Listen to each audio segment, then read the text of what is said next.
Hey, it's Phil again.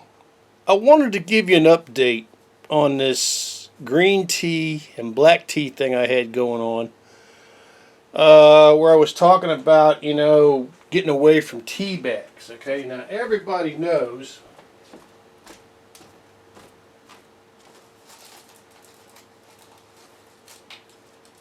that in Western society, we have been buying tea like this in tea bags separated for us. It's been very convenient and we are very appreciative. I have no hate for the companies. But there is an older way of making tea. And I have my bag of pot here. This is a bag of pot. A bag of primo green homegrown that I grew at my secret farm in the mountains of West Virginia that the DEA does not know about. I have about 18 acres up there that's in between a bunch of deciduous large trees that you can't see from the air because I actually grow, I have nets over it, and I have vines that grow over the nets so that from satellites it looks like it's green, but actually underneath the nets is 18 acres of primo green, homegrown, naturally advanced, very high THC marijuana. See, so that's what, no, actually, this is green tea.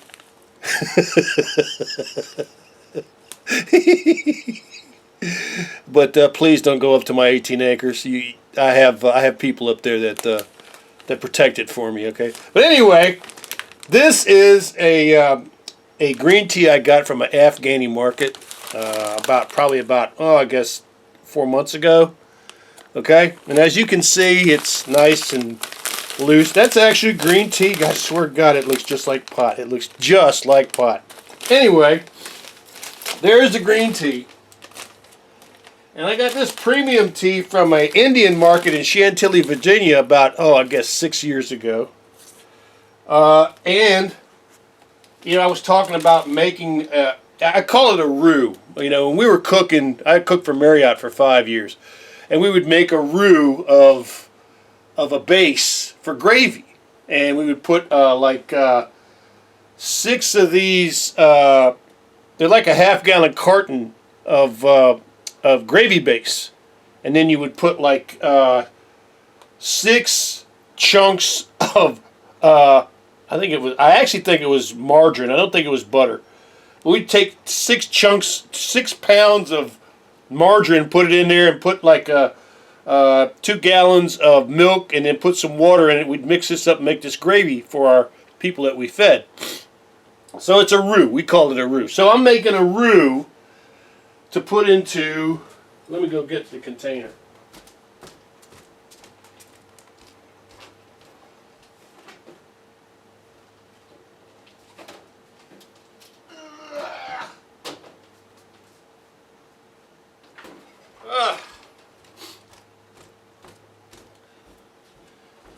I make a roux to go into a container of tea this big. This, I guess, is a 1 gallon, I guess. And you can see how dark it is. See how dark that is? That's beautiful. I mean, that's beautiful. That's a lot of green tea goodness and a lot of black tea goodness in there. So, but what I do is I get my marijuana tea here. My marijuana tea, yeah. Yeah, boy! My marijuana tea. Let me open it with my marijuana hands. And I'm using a soup spoon here, okay? I'm going to go like this so you can see it. But I just go like this. Give me an even. Tell me that don't look like a whole bunch of damn pot. We don't know what pot looks like, Phil. Well, that's cool, but I'm telling you, that looks like a whole bunch of pot right there. Anyway, put one. I don't really need. Put 2.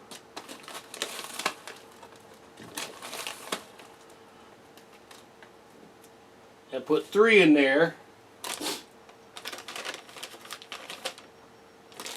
Stay off of my 18 acres. I'm just telling you, please. We don't need tourists. No tourist allowed. And in this, I get one of these. Now look at this. Look at how beautifully that's been ground up. Look at that. Look how beautiful that's been ground up. That is absolutely gorgeous. I wish the other green tea was, but you know, maybe there's a good reason that the other green tea looks the way it does. Anyway, so we'll put that in there. Now actually, I would have preferred to put this underneath all the green tea so that the green tea would flow through the black tea and then make the base. But then I take this in my Mr. Coffee Maker, okay, right here, fill it all the way up to about 13. You know, go past 12 to 13. And when that stuff drains out, I get a nice dark roux to make this right here. And, you know, that looks really dark, and maybe it is. But this is what it looks like in a glass. Of course, this glass is, I'm sorry about how dirty it is, but you know what? Sorry. But that's the color of what comes up. Now that looks, you know, in a black tea world, that would almost look like it's going bad. But it isn't. That's a lot of green tea with a little bit of black tea, so you don't get that. Green tea to me has a taste like long grass. And, you know, I'm not a big fan of long grass as a tea. But now there are people, you know what, and I'm sorry if I insulted you if you love the taste of green tea, because you know what, I'm just a stupid Westerner. I'm just a hick country boy, you know, and that's what I feel. So anyway, no insult intended. Now, when I want coffee, okay, now I got a Keurig coffee maker with the little cups, with the K-cups, right? Walmart sells this right here. This right here is organic Arabic half-calf ground coffee, okay? It's a medium blend coffee, but it's got a pretty good flavor to it.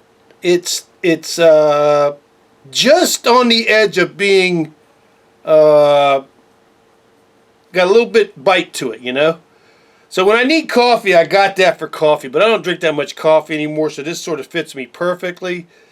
I was making Maxwell House in the Mr. Coffee, and I swear I don't know what happened. I must be making it wrong, or maybe my coffee got stale, because coffee will get stale. And woo! I'll tell you, I'll just pour that stuff right into the daggone sink.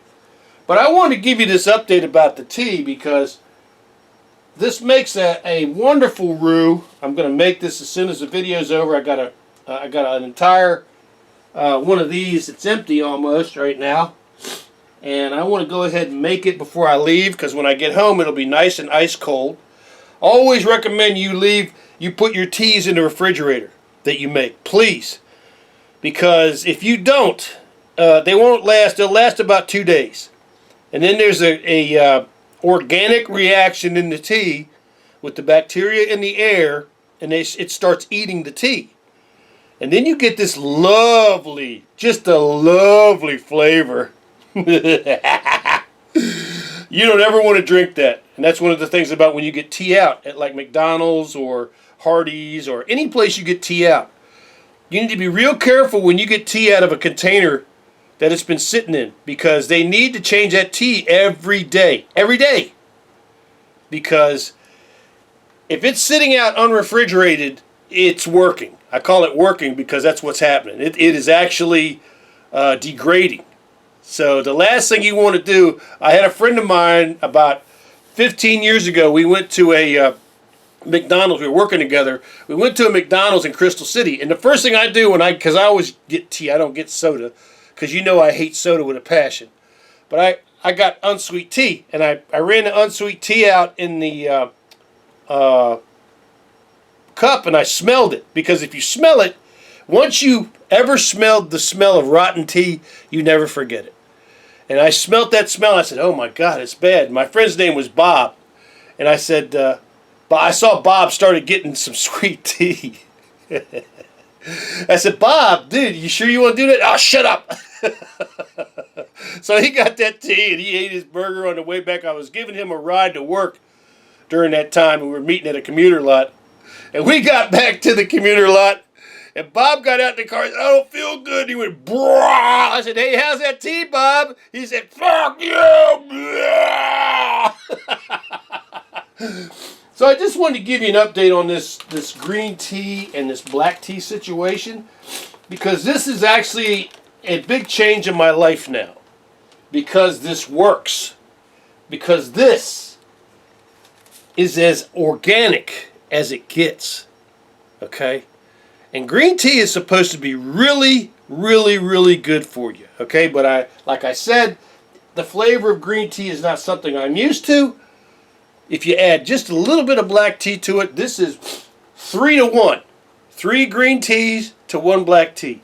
The black tea comes into the green tea, they mix, and it makes a very pleasurable drink, which you can boost up with honey if you want to, or whatever you want to put in it. If you want to put some orange zest or something in it, or lemon or something, you can do that too. Whatever you want to do, the world's your oyster. But I just wanted to show you. Go to one of these little markets and get you a bag of this. I'm going to go get some more of this marijuana tea. Yes, I'm going to go harvest this from my 18 acres up in the Appalachian Mountains, up in right before the border of West Virginia. But please don't tell anybody about my 18 acres up there in, I can't even make up a county to lie about. Don't tell them about my 18 acres of pot, please. So I'm going to go up there and harvest that from a Afghani market or a Indian market. And here's the black tea, which, you know, I had this for years and I never used it. I just let it sit. But it's been very impressive. Very impressive. That has a good amount of flavor. Every bit as good as Lipton tea. Delicious. This Sencha green tea is delicious. So, you know, just a new way of doing stuff, you know. Put it in there, get your 13 cups of water in this, and make your roux. Pour it into your gallon container and add water to it. Make sure you stir it. Chill it, and you got a healthy drink that'll keep you going for a long time. So I just wanted to tell that to you, show that to you, and let you make your own decisions, and let you know that there's options out there, okay? Have a good one. God bless you, and have a happy every day, okay? God bless you.